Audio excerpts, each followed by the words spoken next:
Hello tout le monde, je suis contente de vous retrouver dans une nouvelle vidéo. Donc là, j'avais envie de vous filmer cette vidéo parce que cette cliente aime la déco. Et je me suis dit que on parle beaucoup technique. Enfin, en tout cas, jusqu'à maintenant, je vous parle beaucoup de technique, mais il faut aussi épanouir les clientes de par la déco, des styles différents. Donc là, ma cliente est revenue après 4 semaines de repousse, donc après avoir désinfecté les mains comme à mon habitude. Je vais venir... alors j'ai déjà soulevé avec mon bâton de buis les cuticules.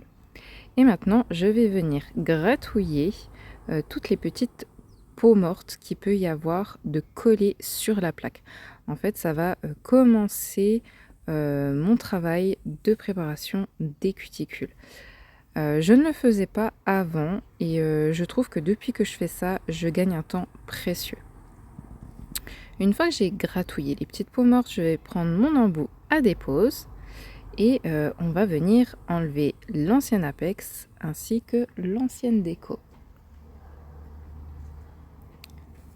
Donc j'ai mis ma ponceuse au maximum et je fais tout doucement. Je n'appuie pas sur l'ongle de ma cliente, je ne fais pas des va-et-vient, je fais vraiment tout doucement et comme vous pouvez le voir, je ne reste pas longtemps au même endroit pour pas qu'il y ait cet effet de chauffe. Donc j'enlève un maximum en faisant très attention de ne pas toucher l'ongle naturel. Ici, ma cliente ne voulait pas raccourcir les ongles, donc du coup, j'enlève juste l'ancienne pose et c'est tout.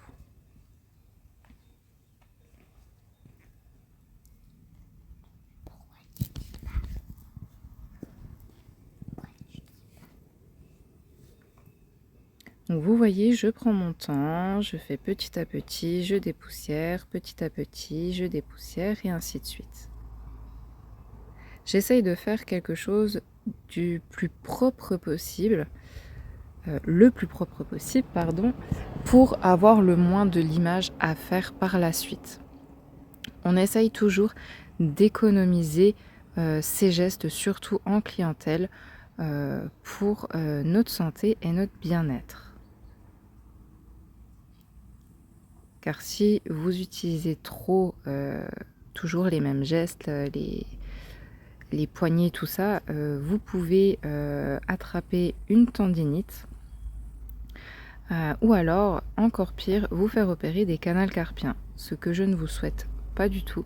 C'est pour ça que c'est vrai que lorsque les techniques de s'enlimage sont sorties, ça a été vraiment une révolution dans la prothésie ongulaire, que ça soit en gain de temps, de matière et surtout pour notre santé.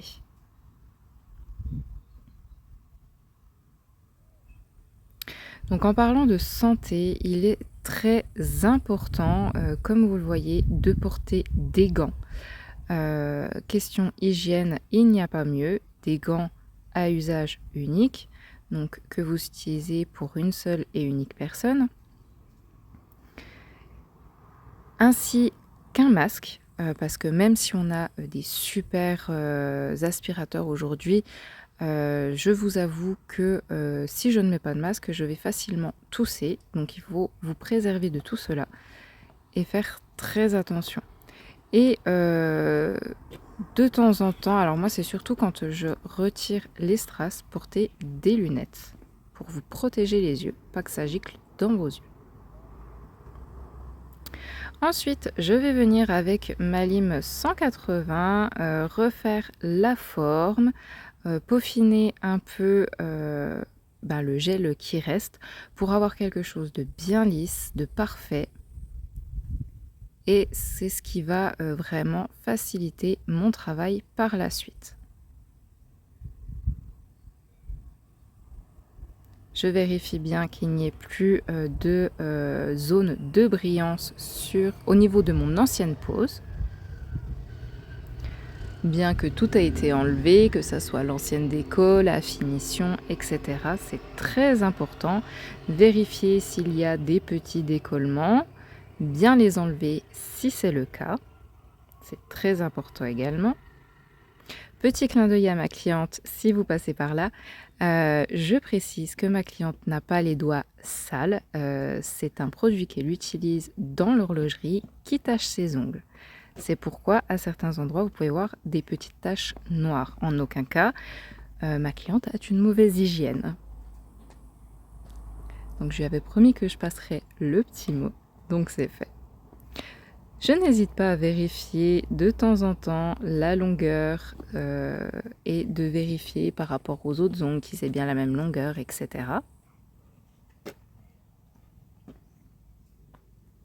À prendre du recul sur mon travail.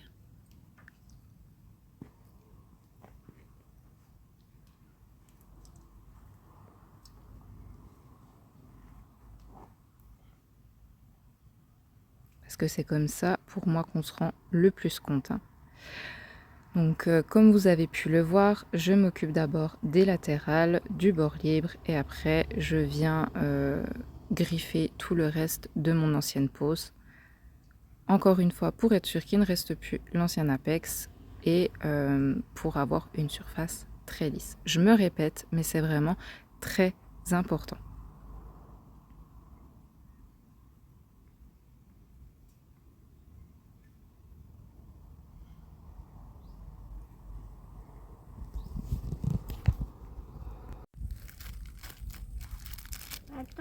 C'est toujours le même protocole. Désolée, j'ai ma pépette qui me parle en même temps. Il faut vraiment que vous gardiez bien vos protocoles en tête, que ça soit vraiment un automatisme, limite comme si vous étiez un automate et que vous réfléchissiez pas à vos gestes, que ça se fait vraiment par habitude. Et c'est grâce à ça que vous allez énormément gagner de temps en clientèle. C'est vraiment le secret pour aller plus rapidement. Donc, j'ai eu un petit problème de batterie. Donc, comme vous pouvez le voir, on passe tout de suite à mes liquides de préparation. Les cuticules ont bien été faites. J'ai bien dépoussiéré avec du cleaner. Mais malheureusement, j'ai eu un problème de batterie. Donc, vous n'aurez pas la partie cuticule. Donc comme d'habitude, je mets un déshydratant, un stabilisateur de pH. Donc le déshydratant qui va enlever le surplus d'humidité dans l'ongle. Le stabilisateur de pH va régler l'acidité de votre ongle pour avoir le bon pH qui va du coup bien s'accorder avec nos produits qui ont de l'acide. Ici, pour cette cliente, pas de problème de tenue et les ongles qu'il faut pour un primer avec peu d'acide. Donc, j'en mets vraiment que sur la repousse.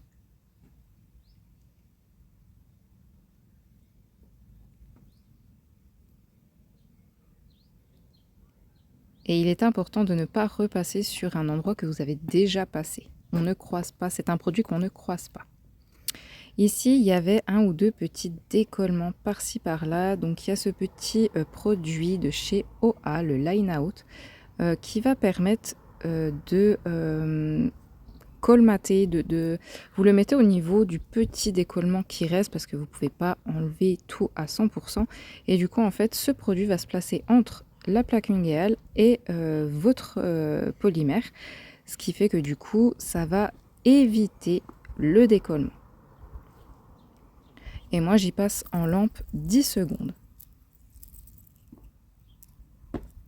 Ensuite, je vais prendre ma Rubber Base Clear, comme d'habitude, de chez COD. Je vais en mettre un petit sprouch sur chaque ongle et ensuite, je vais venir du coup masser avec mon pinceau qui me sert uniquement à cela. D'ailleurs, vous pouvez le voir, il a plus une très belle tête. Mais bon, moi je trouve que c'est comme ça qu'on a une meilleure adhérence. La base va vraiment se mettre partout. Et comme ça, il n'y a pas un surplus de matière. Ça sert à rien d'en mettre des tonnes. Une fois que j'ai bien massé de partout, j'envoie polymériser 60 secondes.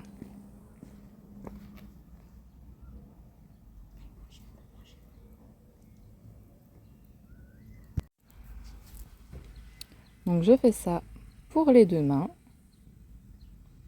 Donc c'est pareil, plusieurs fois on m'a demandé qu'est-ce que c'est mes liquides de préparation.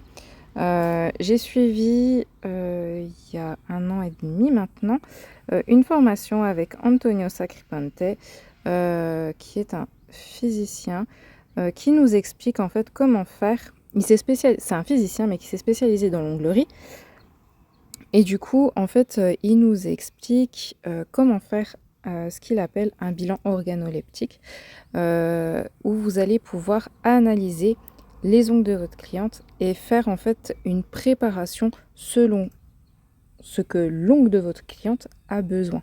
Choisir l'acidité, etc., qu'il faut en fait. C'est vraiment très important et ça vous permet de comprendre énormément de choses par rapport à la tenue des ongles de vos clientes. Moi, ça a été vraiment une révélation sur pas mal de choses et on revoit également tout ce qui est architecture des ongles, à savoir que être prothésiste ongulaire, c'est aussi être bonne en mathématiques, pour la simple et bonne raison que pour bien faire tenir des ongles, il faut regarder la physique, le côté physique des produits pour bien choisir ces produits, mais il faut aussi un côté mathématique de la structure des ongles. Il faut comprendre la structure de vos ongles, pourquoi vous mettez votre chablon comme ça, pourquoi vous mettez l'apex à tel endroit, pourquoi vous utilisez tel gel, etc. Et cette formation m'a vraiment beaucoup aidé. Je vous la conseille fortement. Donc ici, on passe au remplissage. Donc avec cette cliente, je choisis le Easy Line Cover Natural, si je ne me trompe pas. Et comme d'habitude, je fais une petite couche de patinoire et ensuite je prends une petite boule. Je vais venir créer mon apex et ensuite placer ma matière correctement. Donc je pose ma boule, je fais des va-et-vient pour faire un pré-scellage de ma matière et ensuite j'étire tout doucement pour former un V. Ensuite je vais étirer tout doucement en caressant ma matière avec un petit pinceau de détail. Donc pour celles qui m'ont déjà demandé, mon pinceau est un pinceau carré de taille 6.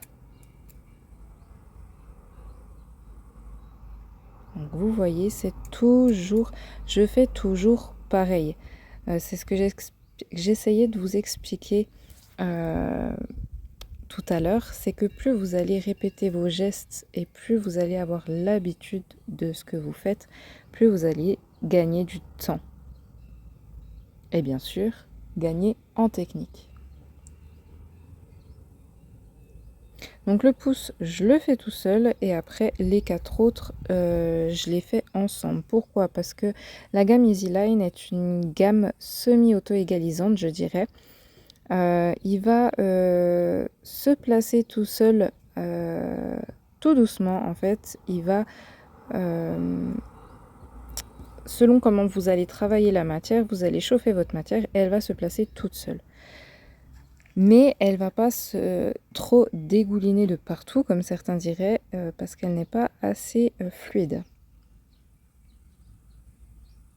Elle a vraiment une texture moyenne. Mais moi, j'aime beaucoup ces gels. J'aime bien comme ils se travaillent. Moi, travailler plusieurs ongles en même temps, j'aime bien. C'est vraiment quelque chose que j'adore.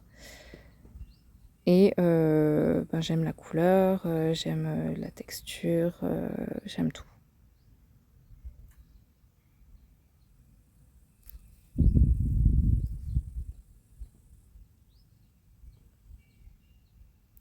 Lorsqu'on commence en prothésie ongulaire, c'est un des gels que je vous conseille énormément d'utiliser dans ma formation de base. Car pour celles et ceux qui ne le savent pas, je suis formatrice donc dans le Haut-Doubs, dans le 25. Je suis autour du lac Saint-Point et je vous propose plusieurs formations dans la prothésie ongulaire, dont la formation de base, ma préférée, où vraiment je vous transmets tout de A à Z pour vraiment rentrer dans le métier correctement. Que ça soit niveau hygiène, niveau ergonomie, niveau matériel, niveau bilan organoleptique, etc., etc. Je vous transmets vraiment un maximum. Mais après, si vous avez déjà des connaissances, je vous propose également des formations de perfectionnement en individuel où on va faire 1 à plusieurs journées ensemble. Ça va être des journées qu'on va adapter vraiment à la personne. C'est-à-dire que si j'ai une élève qui veut travailler plus particulièrement son limage, on va travailler son limage.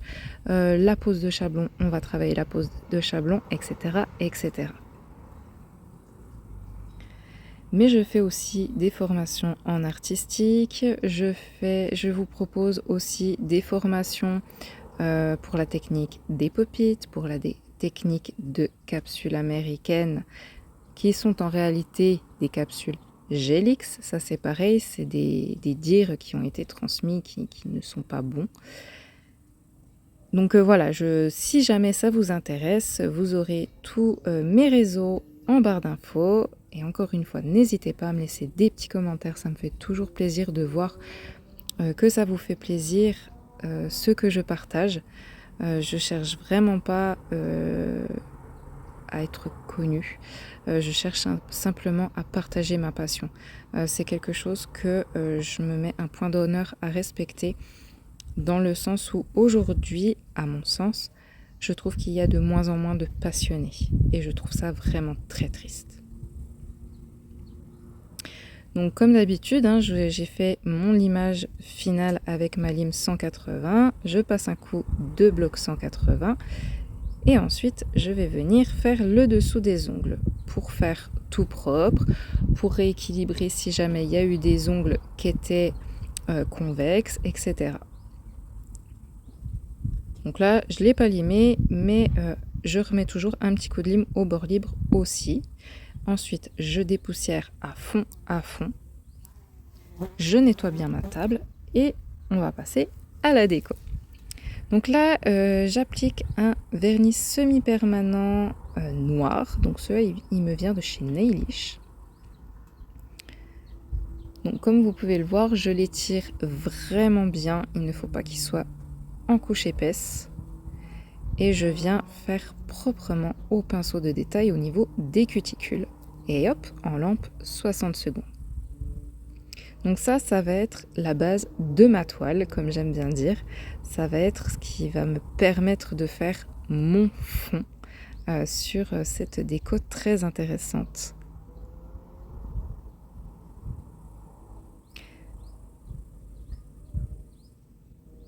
Alors c'est vrai que cette cliente, on passe vraiment de bons moments parce que elle aime vraiment les décos qui sont travaillées et tout.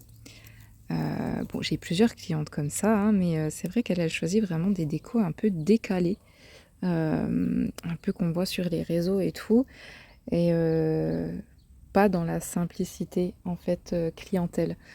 Et du coup, je trouvais ça sympa de vous le partager. D'ailleurs, je pense que je vous partagerai plusieurs de ces poses, si je peux et si elle est d'accord.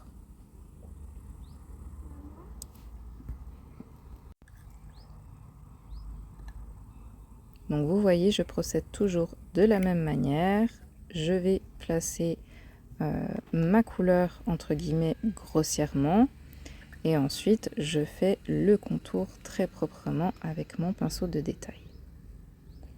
Quand c'est du noir ou du blanc, faites très attention, le rouge aussi également, à bien étirer votre couleur, quitte à que ça fasse qu'elle soit moins opaque et que vous mettiez une deuxième couche. mais au moins vous êtes sûr qu'elle va polymériser correctement en lampe. Sinon, vous prenez le risque qu'elle ne polymérise pas correctement et du coup, vous prenez le risque, encore une fois, que cela se décolle, que ça fasse des bulles, etc., etc. Donc c'est pareil, je me suis déjà fait avoir avec certaines marques qui, vous avez beau étirer la matière, ça ne va pas. Donc bien tester avant d'y poser en clientèle. Ensuite, sur ma toile noire, je vais appliquer, alors c'est un vernis effet miroir qui est spécifique à tout ce qui est effet miroir, poudre, etc. Il me semble qu'il me vient de chez Denato. Ça fait un petit moment que je l'ai. J'aime vraiment bien ce produit parce que du coup, vos pigments se mettent vraiment bien. Je mets sur l'envers les doigts pour vraiment que ma matière soit bien lisse de partout. Et ensuite, je vérifie avec ma lampe cloche mon reflet pour être sûr qu'il n'y ait pas de petits trous ou d'imperfections. Car si vous avez une seule petite imperfection, ça va se voir. Dès que vous allez placer n'importe quel effet poudre, ça va se voir automatiquement. Donc il faut faire vraiment très attention. Une fois que je vois que tout est bien, j'envoie en lampe 60 secondes. Donc je fais les pouces tout seul et après je fais de l'index à l'auriculaire, comme pour la finition en fait. Après, vous pouvez également utiliser une finition sans résidu. Vous n'êtes pas obligé d'avoir un produit spécifique pour faire ces effets. Chez COD, par exemple, la finition Supreme Gloss va très bien pour faire ces effets. Moi, j'ai ce produit que j'avais avant de travailler avec les produits COD. D'ailleurs, petite parenthèse, ces vidéos ne sont pas du tout en partenariat avec quiconque. C'est vraiment pour moi, pour partager, encore une fois, et c'est tout. Je n'ai aucune obligation, c'est pour ça aussi, je pense que vous avez pu le voir, que je ne suis pas... Enfin voilà, par exemple, tous les jeudis, je poste une vidéo, je ne suis pas assidue. Je le fais vraiment par partage, par envie. Enfin voilà, des fois, il y a des aléas de la vie qui font qu'on n'a pas trop le temps ou moins envie. Donc, je ne vais pas me forcer. Donc, voilà. Donc ici, j'ai sorti deux petits pots différents de petits... comment que ça s'appelle? Ah mince, j'ai plus le mot. Mince, comment que ça s'appelle ces effets? Bon bref, je vous le montre d'un peu plus près. En fait, je vais mettre aléatoirement. Je vais un coup mettre des bleus et un coup des couleurs un peu caméléon. Donc je vais déjà bien les tapoter pour bien qu'ils prennent sur mon produit qu'on a passé en lampe juste avant. Donc si c'est le cas pour vous, votre finition sans résidu. Et après, j'hésite pas à frotter en fait pour que ça lisse le tout. Donc le fait de frotter n'est pas obligatoire, mais je trouvais que ça mettait plus de profondeur à ce que je voulais.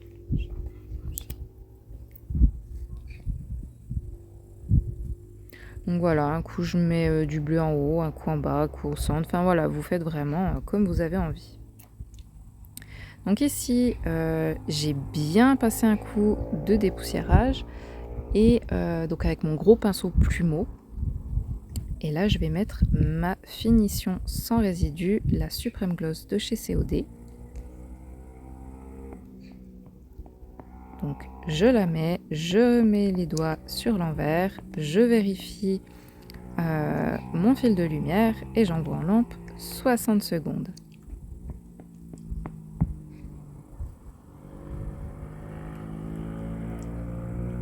Alors, rien que là, ma cliente et moi, on était dada. Donc là, il va vous falloir un paint black, un pinceau de détail. Moi, je prends toujours un peu de finition pour bien en mettre dans mon pinceau, pas que la couleur remonte dans les poils et que ça soit infernal à nettoyer par la suite. Et il vous faudra aussi de la poudre de résine clear.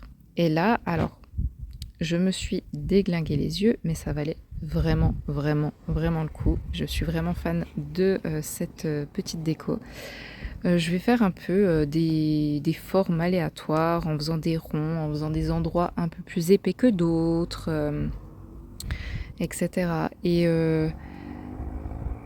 c'est vraiment aléatoire. Donc là, je ne sais pas si vous allez trop bien le voir en vidéo. J'ai essayé de faire un gros plan, mais c'est vrai que du coup, on a le fond qui est assez foncé et je remets du foncé par-dessus. Donc c'est un peu délicat. Vous le verrez à l'étape suivante. Donc là, vous voyez, je fais bien mes motifs, tout ça. Je prends mon temps. Je mets pas trop épais pour être sûr que ça polymérise bien en lampe. Et lorsque le modèle me plaît, je vais venir prendre ma poudre résine. N'importe quel instrument que vous aimez bien. Moi, je prends un type pour prendre et je vais saupoudrer de résine clear. Pourquoi? Pour rapporter le côté mat et le côté un peu effet pull à mon ongle. C'est ce qui va vraiment faire le décalage entre le fond brillant et du coup la déco qui va être matifiée par la résine. J'adore ces mélanges, je trouve ça trop canon. Et ça va mettre en valeur autant le côté mat que le côté brillant. Enfin, c'est vraiment, vous l'avez compris, je suis fan.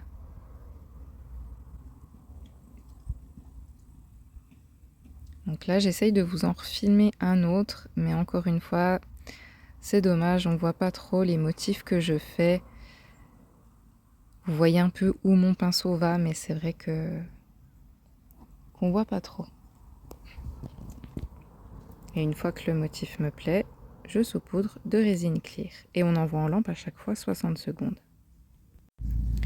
Bien penser lorsque vous faites ce genre de petit design à bien travailler avec votre paint. Je précise encore une fois, pas trop épais pour bien que ça polymérise, parce qu'en plus vous saupoudrez de résine par-dessus, donc une matière en plus. Donc il faut vraiment pas faire de trop grosses épaisseurs pour que ça polymérise bien. Si vous voulez que ça soit plus en 3D, que ça fasse plus de comment? Mince, je trouve plus le mot. Que ça fasse plus de... Donc que ça soit plus épais. Hein. Il faut le faire en plusieurs fois. Je vous conseille vraiment de faire en plusieurs fois. Ça sera beaucoup plus simple et au moins vous serez sûr de la polymérisation. Je vais y arriver. Et pour terminer ce petit design, donc comme vous avez pu le voir, j'ai laissé des petits trous. Donc je vais venir avec ma Supreme Gloss et puis je vais faire 2-3 petits trous et je vais mettre des petites gouttes de ma Supreme Gloss à l'intérieur. Ce qui va donner un petit peu de volume et de profondeur à mon design. Je n'hésite pas à revenir en plusieurs fois, en rajouter pour que mes petites bulles soient plus ou moins volumineuses. Et puis voilà, le tour est joué, bien polymérisé 60 secondes à chaque fois. Et ça vous fait un design super, super sympa, qui sort de l'ordinaire et qui sera unique du coup. J'espère que cette petite vidéo vous aura plu. N'hésitez pas à me le dire en commentaire si vous avez des questions ou autres. Je suis là. Je vous fais des gros bisous et je vous dis à très bientôt. Bye bye!